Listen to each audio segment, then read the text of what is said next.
Vamos falar um pouquinho sobre a couraça da justiça. Mas eu quero ler novamente a passagem de Efésios 6:10. Abre comigo, em nome de Jesus, amém? Quanto ao mais, sede fortalecidos no Senhor e na força do seu poder. Revesti-vos de toda a armadura de Deus, para poderdes ficar firmes contra as ciladas do diabo. Porque a nossa luta não é contra o sangue e a carne, e sim contra os principados e potestades, contra os dominadores deste mundo tenebroso, contra as forças espirituais do mal nas regiões celestiais. Portanto, tomai toda a armadura de Deus, para que possais resistir no dia mau, e depois de terdes vencido tudo, permanecer inabaláveis. Estai, pois, firmes, cingindo-vos com a verdade, e vestindo-vos da couraça da justiça. Calçai os pés com a preparação do evangelho da paz, embraçando sempre o escudo da fé, com o qual podereis apagar todos os dardos inflamados do maligno. Tomai também o capacete da salvação e a espada do Espírito, que é a palavra de Deus, com toda oração e súplica, orando em todo o tempo no Espírito, e para isso vigiando com toda perseverança e súplica por todos os santos. Amém? O Beto falou na aula passada sobre o cinto. Aqui a minha versão, a revista atualizada, fala estar cingindo com a verdade. E cingir é colocar um cinto. Para nós hoje, a gente quando era criança, queria zoar o pai quando aprontava. O pai dizia, eu vou te bater, eu vou tirar a cinta e vou te bater. E a gente dizia, se tu tirar a cinta vai cair a calça. E a gente apanhava mais ainda. Por quê? Porque o cinto ele tem essa função de fixar a roupa no lugar. Para nós, para a nossa cultura, não é tão nítido. Mas na época de Jesus, nessa época, se usava túnica, não se usava calça. Pouco se usava calça. A Bíblia fala que o sacerdote usava ceroulas, calções, mas na cultura, a roupa da época era túnica. E então você, a mulherada, sabe que se usa uma camisola comprida e tentar sair correndo, vai tropeçar, vai enrolar nos pés, se não tiver algo fixando aqui. E o cinto, justamente, o cinto da verdade, nesse aspecto, nesse sentido, fala disso, de você ter algo que coloque e fixe tudo no seu lugar. A verdade tem essa propriedade de permitir que você ande sem embaraço. Porque se você mente para alguém sobre alguma determinada situação, daqui a pouco alguém te confronta, essa mentira vem à tona, você precisa inventar outra mentira e você precisa inventar outra mentira. Então tudo fica frouxo, a tua vida é uma vida frouxa. Não está nada no lugar, não está nada ajustado, não está nada fixo como deveria ser. E você fica embaraçado, dificultando a tua caminhada na presença de Deus. Essa é uma das funções do cinto e da verdade na minha e na tua vida. Mas hoje a gente vai falar sobre a couraça da justiça.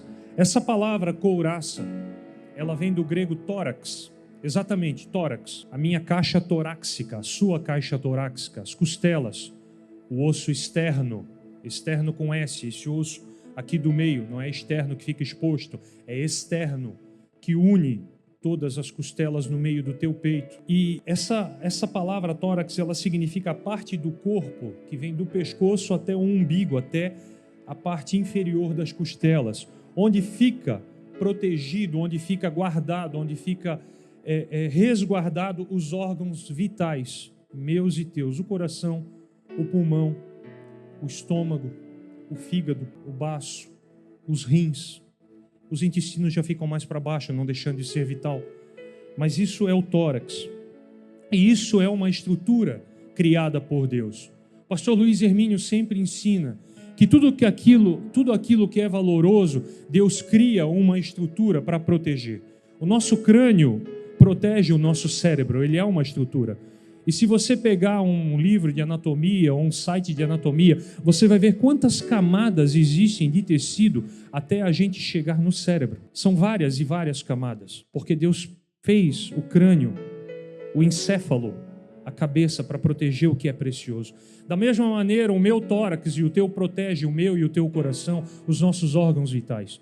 Se você for no banco, lá onde eu trabalho, você vai ver que o vigilante usa um colete balístico, feito de Kevlar, um material, uma fibra cerâmica com aramida, com os materiais que suportam tiros. Ele pode até sofrer, se ele levar um tiro, ele pode até sofrer uma fratura, mas não perfura os órgãos vitais. Isso era na época, a couraça. E Deus protege, Deus tem a intenção de proteger aquilo que é valoroso. Então, hoje em dia, a gente vê muitas pessoas decepcionadas com a estrutura religiosa onde cresceram e saem dessa estrutura e começam a atacar a estrutura como se a estrutura fosse algo nocivo. Eu falo de hoje muitas pessoas que decepcionadas com ministérios históricos, ministérios tradicionais, antigos, saem decepcionadas com a inversão de valores, muitas vezes, que existe em alguns lugares, não todos, eu não estou generalizando, e começam a falar e a atacar a estrutura, quando que, na verdade, a estrutura ela deve existir para me proteger e te proteger. A igreja é uma estrutura feita para proteger a mim e a você. A igreja ela não existe por ela mesma para angariar, para eu chegar aqui hoje eu sou diácono, amanhã eu sou presbítero, depois eu sou auxiliar, depois eu sou segundo, depois eu sou pastor, depois eu sou apóstolo, depois eu sou vice-deus e... Não. O dom que Deus dá para mim, o dom que Deus dá para ti, não é para mim. Ele é para a igreja. Se eu tenho uma habilidade de subir aqui, falar, tocar, cantar, enfim, cuidar de criança, escrever, enfim, o dom que Deus te deu, ele não é seu. O único dom que é seu, que é para você, é o dom de línguas, que é para a tua edificação. E quando você é edificado, isso não é nem um fim para ti mesmo, é um fim para o corpo, para a igreja. Então não ataque a estrutura. Se a estrutura que você está não está te fazendo bem, reveja, faça uma autocrítica, reveja o seu posicionamento, porque a estrutura existe para minha e para a tua proteção. E Deus não nos deixou órfãos, Deus não nos deixou à revelia de qualquer jeito. Ele nos legou ferramentas, instrumentos e armas. A couraça é uma arma de defesa, uma arma defensiva. Amém? Ela era feita naquela época de linho grosso, várias e várias camadas entretecidas de linho, de couro, de metal. Ela poderia ser lisa, como a gente vê aquelas armaduras medievais, os filmes dos cavaleiros, né? Ou ela poderia ser feita de escamas sobrepostas, como num telhado, de telhas colocadas sobrepostas, para facilitar a mobilidade do guerreiro, do soldado. Poderia ser essas plaquinhas feitas de metal, de chifre, de osso, de algum material mais resistente. A gente costuma ver os filmes medievais, os caras simplesmente com um golpe de espada cortam. Isso não é realidade. Uma couraça feita com escamas de metal ou alguma coisa parecida, dificilmente com um golpe de espada seria rompido. Talvez um machado pontudo, uma flecha lançada numa balestra, aquela espingarda, né, antiga que é um arco, aquilo tem muita potência. Talvez aquilo furaria. Mas esses filmes aí que tem um bonzão lá que mata 100 para lá e para cá, melhor do que os valentes de Davi, isso não é uma realidade tão pungente assim, não. O rei Acabe, ele morreu lançada por uma flecha, hoje tem bala perdida, na época foi uma flecha perdida, lançada, a Bíblia diz que um guerreiro do inimigo. Acabe era um rei ímpio e ele saiu a guerrear, ele era rei de Israel, e Josafá, um homem justo, um homem bom, um servo de Deus, saiu para guerrear com ele contra os inimigos, os sírios, se eu não me engano. E ele foi disfarçado. Ele não quis ir com a roupa real para não ser um alvo. Mesmo assim, havia uma profecia. Pelo Micaías, se eu não me engano o nome do profeta, disse que ele ia morrer. E os cães iam lamber o sangue dele. E ele disfarçado, um soldado inimigo, na sua simplicidade, a Bíblia diz, a esmo, aleatoriamente, lançou uma flecha e ela penetrou na juntura, na emenda. Porque a couraça, muitas vezes, ela era feita de duas partes. Uma que encaixava na frente e uma nas costas. E ela era unida aqui e nos ombros. Alguns usavam uma ombroeira por cima para proteger os ombros também. Mas essa flecha que matou Acabe, a Bíblia diz que penetrou na junta, na emenda. E a palavra de Deus se cumpriu. Se você for num açougue hoje, num supermercado, e ver aquela luva que o açougueiro usa para não cortar a mão, aquela malha de aço, aquilo desde aquela época também era usado. Ele calça aquela luva, ajusta ela, toda uma tela de aço, uma malha de aço, e aquilo era um material que foi desenvolvido, uma técnica que foi desenvolvida desde aquela época. Mas, resumindo, o objetivo da couraça é esse: proteger o que é importante, o que é valoroso. E o que é valoroso para Deus na minha e na tua vida? A justiça de Cristo imputada a mim e a ti precisa ser guardada, resguardada, e protegida. Nós não somos dignos, por melhor que seja a nossa performance, o nosso desempenho.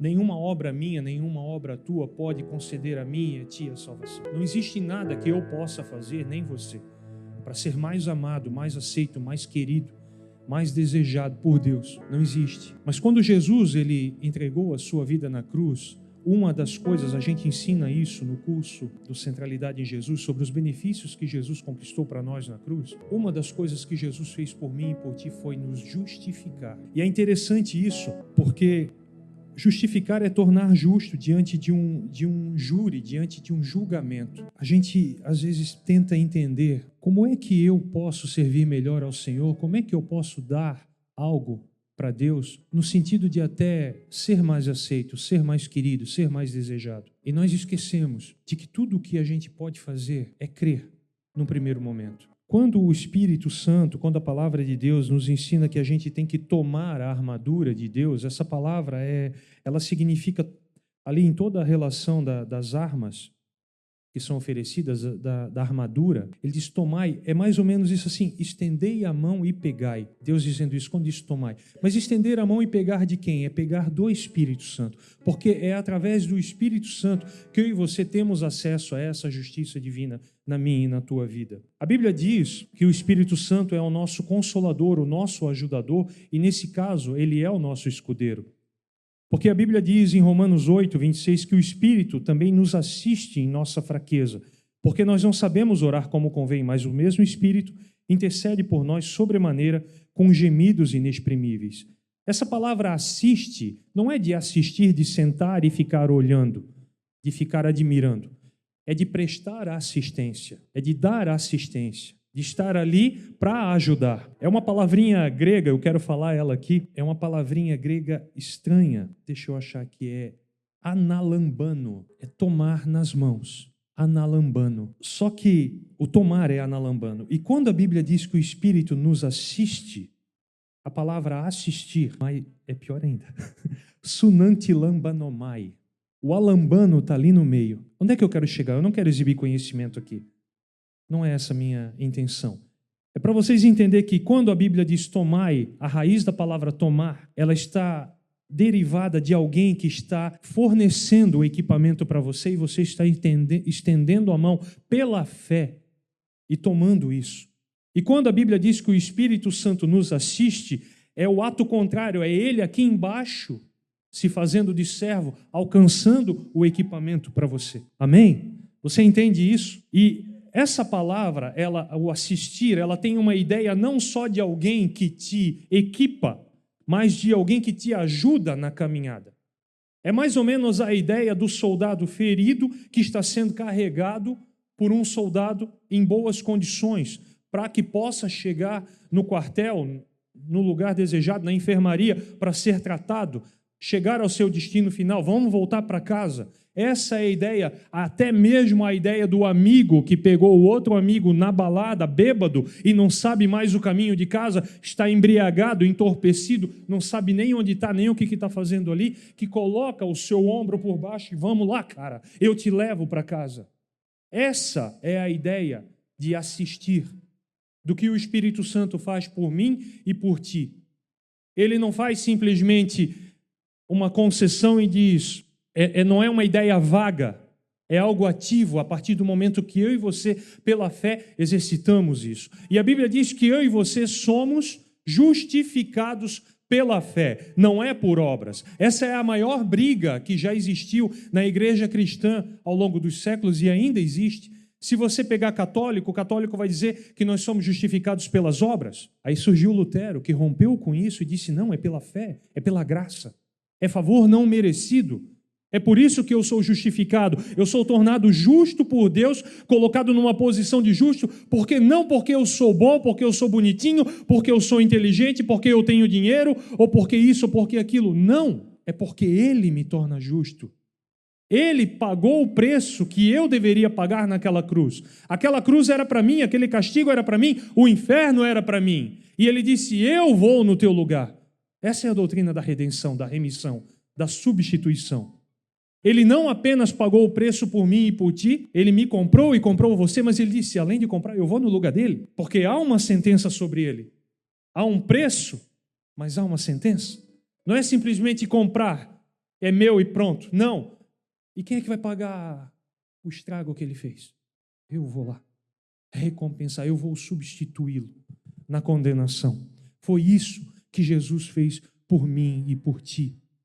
Mas como é difícil nessa sociedade de meritocracia, que a gente está cercado por isso, por todos os lados, por desempenho, por resultado, por meta, aceitar e viver isso, de que alguém morreu por mim e pagou o preço que deveria ser pago por mim numa condenação eterna, para que eu fosse livre, para que eu fosse colocado de pé diante de Deus. A Bíblia diz em Colossenses que ele despojou principados e potestades, expondo eles publicamente, e sobre eles triunfou.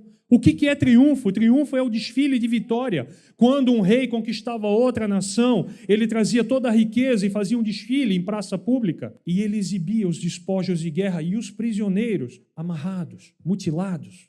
Os reis vinham com ganchos no nariz, algemados nos pés, todo lanhado. E a Bíblia diz que eu e você, nesse desfile de vitória, nesse triunfo de Cristo, somos trazidos a esse desfile.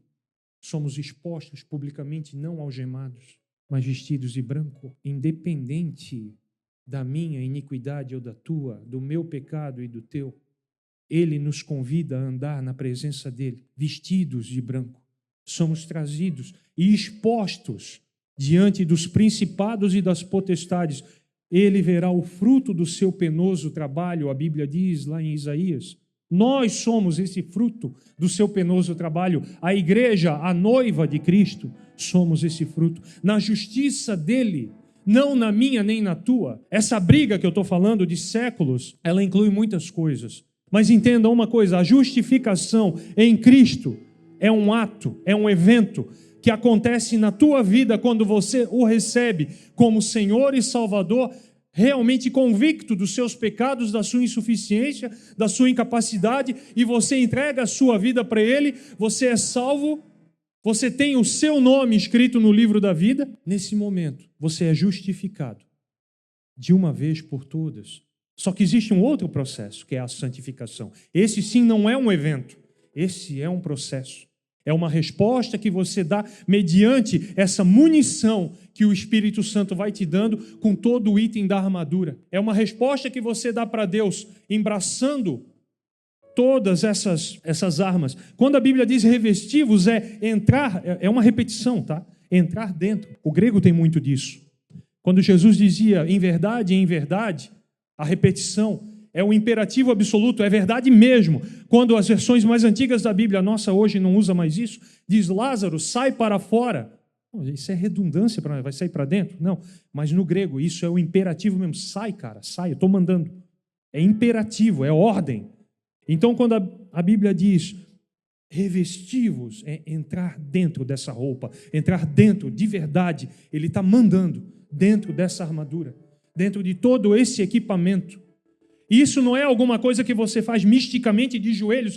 Senhor, agora eu boto a espada, eu boto o escudo. Não, querido, isso é feito de fato e de verdade numa prática de vida. Você anda na verdade, você não mente mais. Você veste essa couraça de justiça, reconhecendo que é ela que te protege, não é a minha obra, não é a minha justiça. Sabe o que a Bíblia diz da minha e da tua justiça? Que é um trapo de imundícia. Sabe o que é isso, irmão? Não se escandalize com o que eu vou falar. A Bíblia diz no Antigo Testamento que o homem não podia se chegar à mulher nos dias da sua imundícia, nos dias que ela recebia visita, como se diz, ou que ela estava menstruada, falando bem o português. O homem não devia se chegar à mulher. O que é um trapo de imundícia? É um absorvente sujo. Essa é a minha e a tua justiça diante da justiça de Deus. Não se escandalize, é Bíblia. É nojenta a minha e a tua justiça para Deus. A justiça de Deus é muito mais alta. A gente não entende o que Deus pensa, o que Deus faz. A sabedoria dele é muito elevada. Ele chama homens para começar a trabalhar às 5 da manhã e outro às 5 da tarde. Na hora de dar o pagamento é igual. Como assim? Como assim é igual? A gente vai julgar, não, mas se os meus olhos são bons, os teus são maus, ele diz, só porque eu quero ser bom para o cara. O que eu combinei contigo? Existe uma parábola que Jesus diz, os discípulos pedem, aumenta-nos a fé. E ele fala de um homem que arrumou a casa toda, preparou tudo, a ceia, a janta, tudo ali, deixou a mesa posta, comida e tudo. E o seu senhor veio e comeu, e depois que o seu senhor comeu, saiu. Aquele homem, aquele servo da parábola, ele disse: sou um servo inútil porque não fiz nada além do que foi mandado. Esse sentimento de inutilidade deve permear a minha e a tua vida, pasme. Porque não há nada que eu e você possamos fazer. Nós não somos dignos, mas somos convidados da mesma maneira. Somos servos inúteis. O que é o inútil? O inútil é aquele que não tem utilidade nenhuma. Ele não é útil, ele não presta, ele não serve. E o paraíso foi inaugurado com um inútil. Um homem numa cruz que não pôde nem descer dali para se batizar, que não ganhou nenhuma alma. Um inútil. Porque o inútil, ele não tem valor no que ele faz, mas no que ele é. E o meu valor e o teu não está nas minhas, nem nas tuas obras. Está no que você é para Deus. Então não adianta eu vir aqui exibir um monte de conhecimento e de coisa para você, e ostentação, porque eu sou abençoado, porque eu tenho isso ou aquilo, e você se sentir inferior, porque o seu valor para Deus está em quem você é, uma alma amada, desejada e planejada por Ele. Amém? Não é no que você pode produzir, não é. É claro que tem essa questão da santificação, da resposta que você vai dar para Deus. É claro que existe, mas entenda uma coisa, não é. Deus não está interessado na minha performance. Ele quer o meu coração, é isso que é importante. E é isso que é protegido pela couraça da justiça. É isso. A minha justiça produzida pela justiça dele em mim redunda em glória para ele. Não é agora para eu ficar sentado e não fazer mais nada e deixar Deus fazer tudo. Não é isso. Não é para eu viver de qualquer jeito, a revelia e levar o meu pecado na brincadeira. Não. Deus me chama para andar com Ele e vestir essa armadura de uma maneira ativa, imperativa, porque Ele sabe quão difícil é a luta nesse mundo. A Bíblia diz aqui nessa passagem que a gente leu, que a nossa luta não é contra a carne e sangue, mas contra os principados e potestades das regiões celestiais inferiores. O judeu fala que tem 3 céus. Paulo foi elevado ao 3º céu. O primeiro céu é esse, o firmamento, a atmosfera que a gente vê. O segundo é essa região, onde habita essas hostes do mal. E o 3º céu é o trono de Deus. Existe uma curiosidade bíblica lá em Gênesis, que tudo que Deus fez, Deus disse que era bom. Mas quando ele fez o firmamento, leia depois em casa, quando ele fez o firmamento, ele não disse que era bom. Quando ele criou a luz era boa. Quando ele separou a terra, quando ele criou tudo, o homem, as plantas, os animais, tudo era bom. Mas quando ele fez o firmamento, ele não disse que era bom. Por quê? Porque imediatamente aquela região foi ocupada por essas hostes, esses principados e potestades. Existe um disco de uma banda satânica chamada Black Sabbath, que se chama O Sul do Céu. Só fala de demônio. O sul do céu, a região celestial inferior. Eles sabem disso. Quem serve esse lado de trevas sabe disso. E a nossa luta é até o fim. Porque essa mesma passagem de Efésios diz: e depois de ter vencido tudo, permanecer firme e inabalável. Não é depois de ter vencido tudo, vou me aposentar, vou me jubilar, vou comprar um sítio, vou comprar uma casa na praia, vou morar lá, vou só no culto de domingo à noite e está tudo bem. Não. A gente vai abordar aqui a questão ao longo das aulas que a gente vai ter. A última aula, eu acredito que vai ser sobre a oração, porque a oração é uma arma, mas a oração também é a própria guerra. Quando você ora, você entra em guerra. Oração é o campo de batalha. E você não pode ir para esse campo desarmado. Você não pode ir de qualquer jeito. Você não pode ir simplesmente com uma couraça de linho, como eram aquelas bem primitivas.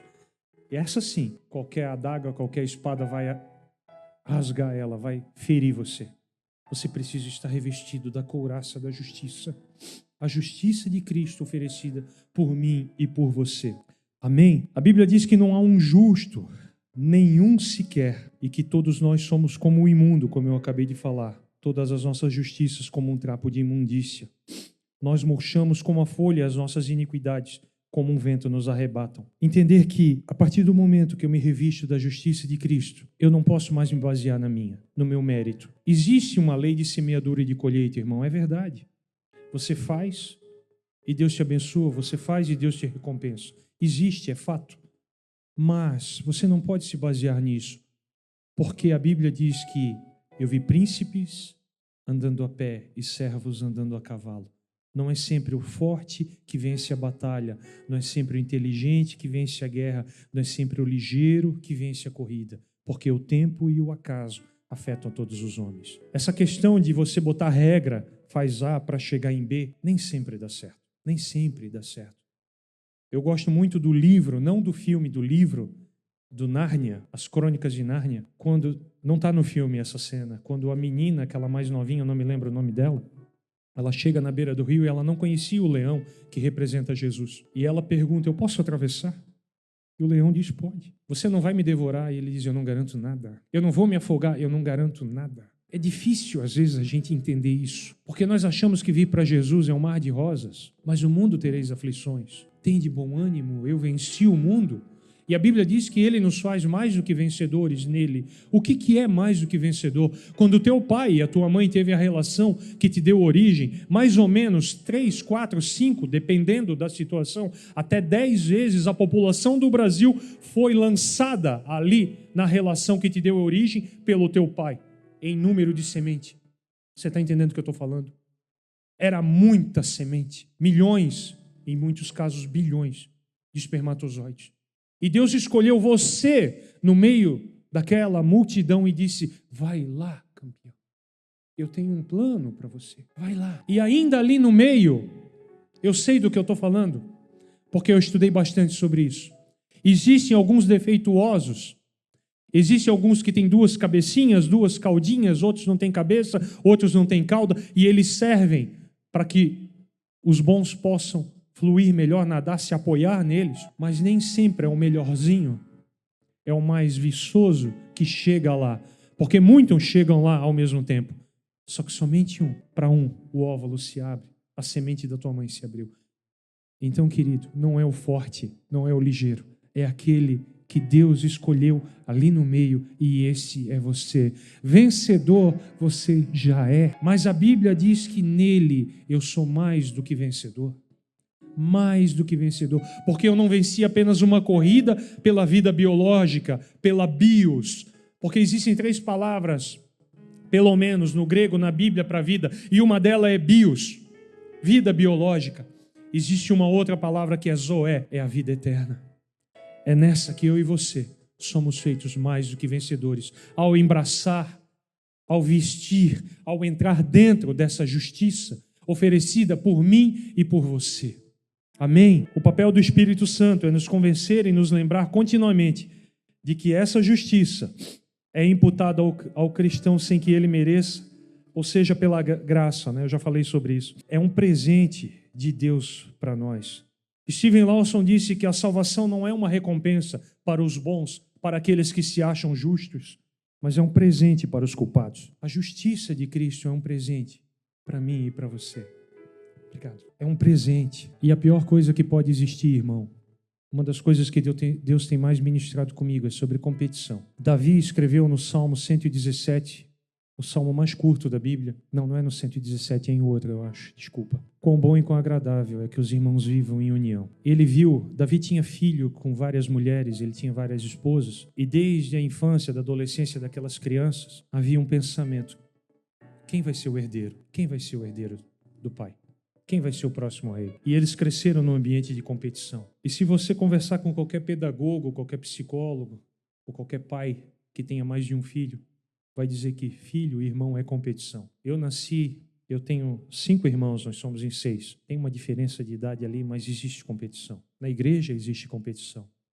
No trabalho existe competição. E uma das conversas mais produtivas que eu tive nos últimos tempos foi com o pastor Ulisses, aqui no escritório. E aquela conversa fala comigo até hoje. E uma coisa muito simples, ele falou sobre que ele gosta de contar piada, e é verdade. Mas ele chega num lugar, ele conta uma piada, a pessoa conta uma. Alguém que está ali inventa de contar uma, e a pessoa inventa de contar outra, e conta outra. Ele para. Ele conta uma, 2 e ele para, porque ele não entra nessa da competição. Eu me recuso, ele disse, a entrar nesse lugar. E isso é maligno, irmão, porque isso começa a colocar o meu e o teu valor numa arrogância, numa ostentação, como que se eu e você precisássemos produzir alguma coisa. para ser reconhecidos quando a Bíblia chama eu e você de servo inútil, que somos amados e valorizados por aquilo que somos para Deus e não por aquilo que fazemos, não é pela minha performance. Isso tem falado e gritado comigo. O ambiente de trabalho é repleto e o mundo grita ao nosso redor. O coaching dentro das igrejas grita isso. A melhor versão de você mesmo. E faça, aconteça. Não, querido. Nós não somos nada. Nós não somos nada sem Ele. Eu não estou dizendo para você não demonstrar para você. Eu não estou dizendo para você enterrar o teu talento, para você não angariar recursos com o teu talento, não investir nele. Não, mas sai desse lugar, dessa zona de competição, porque isso, Deus não habita nesse lugar. Eu fico horrorizado quando eu vejo filmes, e todo filme americano que envolve juventude e adolescência fala da competitividade que existe lá. Tudo é competição lá, principalmente na juventude, e isso vem para a nossa cultura também. Tudo é competir, é se sobressair, é ser o melhor. Quando a Bíblia diz, quem quiser ser o maior, seja aquele que vos sirva, seja aquele que lave o seu pé. Como é difícil a gente parar de contar piada, porque eu também gosto de contar piada. Como é difícil a gente calar a boca. O meu pai na fé dizia, Alexandre, tu não consegue te humilhar, te encolhe e ria da minha cara. E é verdade, muitas vezes a gente precisa se encolher.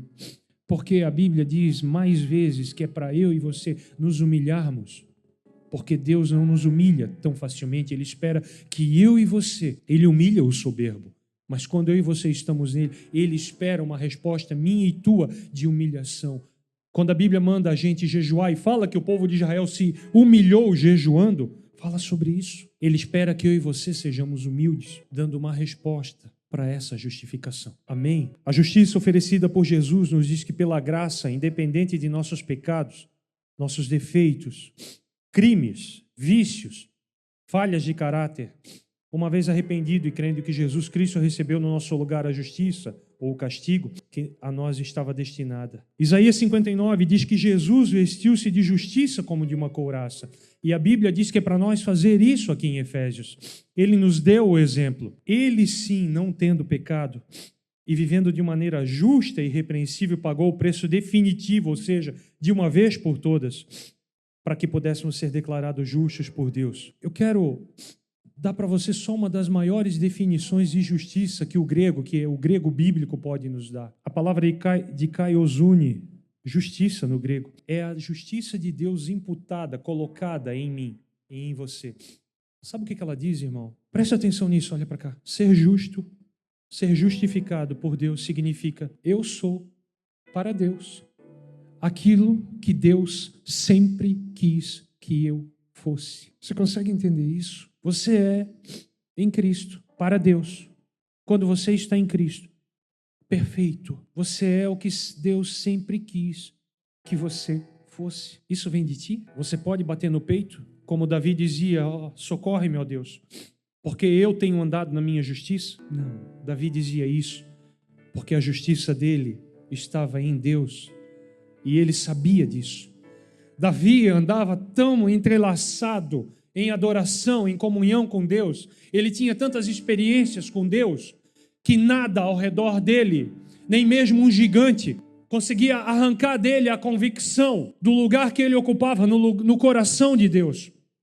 E ele poderia bater no peito, na verdade bater no peito na época era um símbolo de humilhação, mas ele poderia ostentar essa situação e dizer, Senhor, eu tenho andado na minha justiça, mas a minha justiça és tu, e eu tenho andado em ti, contigo, entrelaçado em ti. Eu sou o Senhor, mesmo sendo um adúltero, mesmo sendo um assassino, proibido por ti de erguer um templo em teu nome.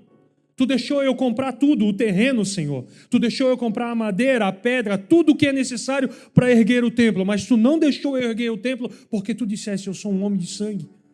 Davi não pôde fazer isso, ele deixou tudo pré-moldado, guardadinho para Salomão erguer esse templo. Mas, Senhor, ainda assim, a tua palavra me diz, mesmo eu sendo um adúltero, um cara que tomou uma mulher, engravidou ela e mandou matar o marido dela como se não fosse nada, deu o tapa e escondeu a mão. Ainda assim tu dizes que eu sou para ti aquilo que tu sempre quis que eu fosse. Que loucura é essa? Que amor é esse? Que olha para mim e para ti, pecador, podre, cheio de pecado, de iniquidade, que não merece nem olhar para o céu, não merece chamar Deus, nem de Pai, nem mesmo ser chamado de Senhor, de servo. Que loucura é essa? Que Deus louco é esse? Que envia o seu Filho puro, santo, vivendo na eternidade passada, sem pecado, em plena e harmoniosa comunhão com Ele, e diz: tu vai te fazer homem, e tu vai morrer por essa raça ruim, porque eu amo eles, e o valor não está neles, na obra deles, o valor está no que eles são para mim. Eles são inúteis como o ladrão da cruz, mas para mim eles têm um valor eterno, porque eu coloquei a minha imagem e a semelhança dentro deles. Amém? Nós não entendemos, irmãos. Muitas vezes, nós queremos fazer muitas vezes as coisas na força do nosso braço, e é aí que a gente se estoura. E a Bíblia é cheia de exemplos, nos censurando, nos advertindo de que isso não deve ser feito de maneira nenhuma. Maldito é o homem que confia no homem, que faz da carne mortal o seu braço. Não é eu confiar em você ou você em mim, é eu confiar em mim mesmo. Mas bendito o homem que confia no Senhor. Quando Davi tirou a arca de Benjamim e trouxe para Jerusalém, Benjamim significa o filho da minha mão direita, o filho da força da minha destra, do meu braço, o filho do meu esforço, o produto do meu trabalho. E Davi tentou fazer, mas na sua ignorância, na sua falta de conhecimento, ainda assim tentou fazer na força do seu braço, colocando a arca em cima de um carro de boi. E ele mandou fazer um negócio, cara, um verdadeiro desfile de triunfo desses que eu estava falando aqui. A cada 7 passos parava o negócio, o cortejo, e sacrificava-se animais, e não eram poucos, era uma boiada. Depois tu lê na tua Bíblia, e era longe, irmão, era quilômetros, parece que eram 12 quilômetros. Uma vez eu vi um pastor falar, cada 7 passos sacrificava-se animais, e dizem que era no passo da noiva. Não era assim, era um pé aqui, outro aqui, o passo da noiva, segundo alguns rabinos, alguns estudiosos. Ele tentou fazer a coisa certa, até que Uzá, um homem que foi criado com a arca dentro da sua casa, quando o boi tropeçou, tentou segurar. Já ouvimos pregações a respeito, talvez para mostrar, olha só, agora eu vou mostrar diante de todo mundo. E a Bíblia diz, a palavra ali, eles chamaram aquele lugar de Pérez Uzá. Pérez significa rompido, rasgado no meio. Foi rasgado no meio. E Davi chorou, se arrependeu e foi buscar na palavra como é que tem que ser, como é que Deus quer que seja. E ele descobriu que a arca tinha que ser carregada no ombro do sacerdote, dos descendentes de Levi, da tribo de Coate, os coatitas. A arca seria carregada no ombro desses homens, porque Deus não quer ser carregado por um cortejo, por um auê, por uma ostentação.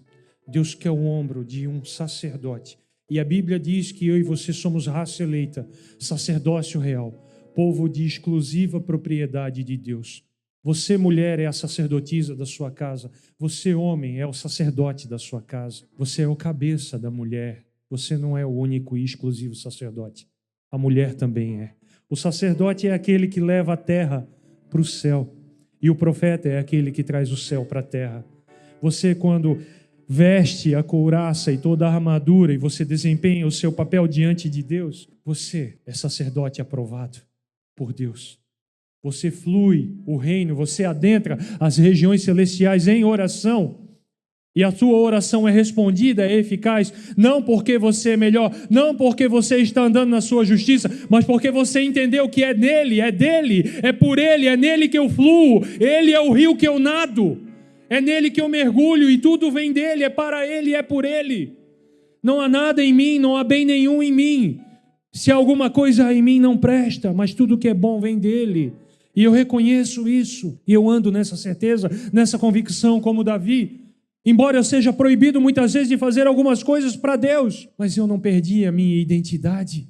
Eu ainda sou filho e serei chamado pelas gerações de um homem segundo o coração de Deus. Você entende isso? Tem gente, irmão, eu conheço gente que que não é evangélico, mas que tem raiva de Davi, que é cristão de outra religião, mas que tem raiva de Davi por conta do que ele fez, e Deus ainda o aceitou, porque são pessoas que vivem na sua justiça ainda.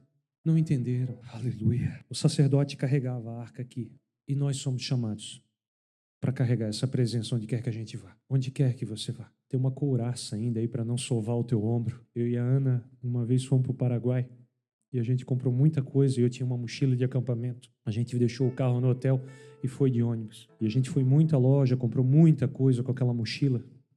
50 litros, eu acho que tinha mochila. Meus ombros ficaram roxos, sovou o meu ombro de tanto peso que eu carreguei ali. Mas a palavra de Deus diz que Ele nos dá uma couraça. E eu preciso falar da clavícula, não tem como fugir disso. Uma palavra que me persegue desde o início da minha conversão.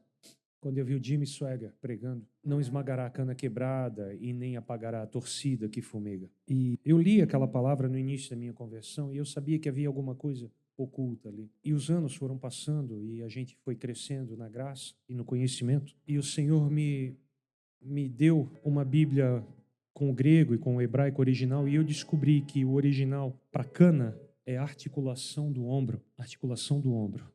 Não esmagará a cana quebrada. Se o teu ombro, a tua clavícula está quebrada, ele ainda quer ser carregado por ti. Ele ainda quer ser carregado por ti. Se você se sente indigno, quebrado é nesse sentido, porque o coração quebrantado e contrito, ele não despreza, ele não abandona. Pelo contrário, a Bíblia diz que ele habita em luz inacessível. Luz inacessível, imagina o que é isso. É uma luz tão forte que você não consegue ver nada lá dentro, o trono de Deus. Mas ao mesmo tempo ele habita com o quebrantado e o contrito de espírito. E quando eu e você nos sentimos quebrantados, com o ombro, com a cana quebrada, como sacerdote, ele diz, me carrega. É até melhor que seja assim, porque daí a glória não vai ser tua, porque você corre o risco, se tiver muito inteirinho, de achar que isso é teu, que isso é na força do teu braço que você está fazendo isso, que é pelo teu mérito que eu te dou, que é pelo teu mérito que as coisas acontecem. E depois de um tempo, eu estava lendo uma vez um artigo de um cara, de um herege. Eu não vou falar o nome dele aqui, obviamente. Mas o Espírito me levou a ler sobre esse homem. E ele foi rebatido por um grupo de apologetas, homens, teólogos, defensores da fé. E ele disse numa pregação que o primeiro osso que surge numa criança é o cóccix, o feto dentro do ventre da mãe, no desenvolvimento embrionário é o cóccix. Esse homem, esse herege, falou. Eu falo herege sem medo porque é mesmo, tá, irmão? Eu não vou falar o nome, mas eu estudo. E tem muita coisa errada ali. E esses apologetas, esses defensores da fé disseram, não, fulano, o primeiro osso que se forma no ventre de um bebê, no ventre da sua mãe, é a clavícula. É a clavícula. E aí um dia eu estava cansado, deitado, pronto para dormir do lado da Ana. E eu fui orar de bruços. Eu disse, Senhor, me perdoa porque eu estou orando aqui de bruços. Eu estou cansado, capaz de eu dormir aqui no meio da oração. Mas eu vou dormir no teu colo se eu dormir aqui. E aí o Espírito Santo, ele pega, ele trabalha. Quando você lê a Bíblia, quando você dedica tempo, irmãos, a gente ministra. Eu acho que domingo que vem eu vou dar aula sobre disciplinas espirituais. E eu vou falar sobre isso aqui no Fundamentos. Quando você dá matéria-prima para o Espírito Santo, quando você estuda a palavra de Deus, quando você ouve pregações, quando você lê livros, quando você ora, quando você jejua, tudo isso vira uma grande usina do Espírito Santo na sua vida e ele começa a fazer conexões no teu espírito, na tua mente. E você começa a lembrar e ter revelação da palavra, porque ele vai fazendo pontes com coisas que você ouviu lá em 1900 e Guaraná de rolha, e você vai fazendo essas conexões com o que ouviu, com o que leu. E o entendimento, o Espírito Santo vai trazendo uma nova revelação à luz da palavra. Você dá matéria-prima para ele. E eu ali do lado da Ana, o Senhor só falou assim para mim, claramente, irmão, qual é o primeiro osso que tu descobriu? Eu disse, é a clavícula. Eu respondi, eu estava já orando em pensamento ali, balbuciando, para não acordar ela. E o Senhor falou assim para mim, desde o ventre materno, a primeira estrutura que eu criei em ti foi feita para carregar a minha presença. Quem é que dorme depois disso? Quem é que dorme? E não é só eu, você também. A primeira estrutura lá na barriga da tua mãe, que Deus criou profeticamente, foi feita para carregar a presença dele. Por isso, a couraça vem para proteger o que é vital. E não é só o coração, não é só o pulmão, é o lugar onde Deus quer ser transportado profeticamente. Ela está ali para isso. Para proteger. Você se sente sujo, você se sente inadequado, bem-vindo ao clube. Você se sente indigno, saiba que você é. Eu também sou. Não há ninguém digno, mas Ele nos dignifica.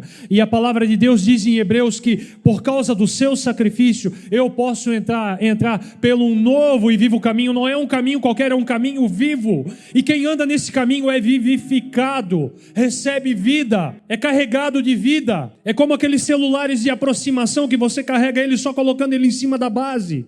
Você anda nesse caminho, você é carregado, você é renovado, você é limpo. Você é lavado, você é vestido de branco, você é tornado para Deus aquilo que Deus sempre quis que você fosse. Sempre. Essa couraça faz isso comigo e contigo. Permite que eu carregue, independente se aqui debaixo dela está quebrado. Ele diz, anda na minha presença e ser perfeito. Não é isso o original é ser aperfeiçoado. Continuamente aí entra o processo da santificação, nesse novo e vivo caminho, com ousadia. Não é de qualquer jeito, não é sem temor, sem tremor, não. Com ousadia é independente de mim, porque diz respeito a ti, Senhor, e não a mim. Esse é o convite do Espírito Santo que estende a mão e diz, tomai, pega isso aqui, pega e veste, entra dentro disso e anda. Tu não vai andar como Davi quando pegou a armadura de Saul e disse, eu não consigo andar com isso. Não, ela é sob medida para você. A experiência que Deus tem para ti é única. Davi não conseguia andar porque a armadura minha talvez não sirva para ti. A minha experiência é a minha, o meu DNA é um. Mas existe um DNA desenhado no céu para ti. Talvez a tua experiência possa ser parecida com a minha. Talvez seja. Cada um é cada um. Deus sabe o teu ponto fraco, o teu temperamento, a tua personalidade. Ele sabe onde dói. Ele sabe onde te alimenta. Ele sabe como tratar contigo. E a tua armadura é única, é o tamanho único, é sob medida. Tomai, ele diz, tomai. Pega, estende a tua mão e diz, Senhor, eu quero andar na tua justiça. Amém, amém, aleluia, aleluia. Que possamos crer, que possamos receber essa justiça. Em 1 Tessalonicenses 5:8, a Bíblia declara que nós, porém, que somos o dia, sejamos sóbrios, revestindo-nos da couraça, agora não é da justiça, mas é da fé e do amor, e tomando o capacete da esperança e da salvação. Aqui, o mesmo Paulo que escreveu ali em Efésios, diz que a couraça é da fé. Por quê? Porque a partir do momento, a justificação é pela fé, a partir do momento que você anda com isso, você se torna convicto de que a justiça não é sua, é pela fé. É por crer, é por aceitar, é por viver. Crer não é acreditar, simplesmente. Crer é acreditar e tomar posse nisso como um estilo de vida. É passar a andar segundo a crença, segundo a fé. Não só eu acredito em Deus. Não, crer é mais do que isso. Crer não é só molhar os pés, irmão. É tirar a roupa toda e mergulhar de cabeça. Mergulhar de cabeça. Amém. A palavra de Deus nos mostra nos originais. Sabia que já chegara ao fim o tempo. Pedras vivas. Nós não somos tijolos, todos iguais. E muitas vezes as pessoas interpretam essa passagem de uma maneira muito errada. O nosso espírito que está morto precisa nascer de novo. É celebrado um feriado em Israel, o dia do Purim. Ele não tinha condições nem de cobrir a sua própria nudez, ele era totalmente inútil. Prendeu a Pedro, tocou a orelha de Malco e o curou. E Deus é misericordioso para nos levar a esse lugar. Amém.